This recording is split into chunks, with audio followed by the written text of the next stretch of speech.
expert fashion tips and tricks that anyone can use. If you have been on multiple shopping trips where you probably could use some assistance. This article can give you fashion advice that will help you enjoy shopping and make it easier. Don't buy clothing just because they're on sale. It will simply gather dust on a hanger and end up wasting your closet. Long hair is a burden during a busy day. If you don't have a lot of time to fix your hair, just pull it into a cute bun. Don't thrust your mascara wand. This action could increase the odds of bacterial growth. Move your brush with a container as a safer alternative.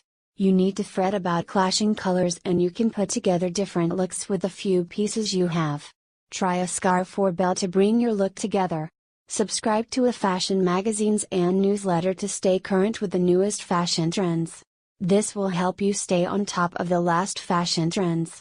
Stay away from floral patterns if you are overweight. Large shapes on your clothing can make you look even larger. Once you have your read these tips, you will be ready to venture to the mall. Take what you've just learned to heart, and create a look you will be proud of. You'll look great and feel great. Don't forget to like our video and subscribe in our YouTube channel.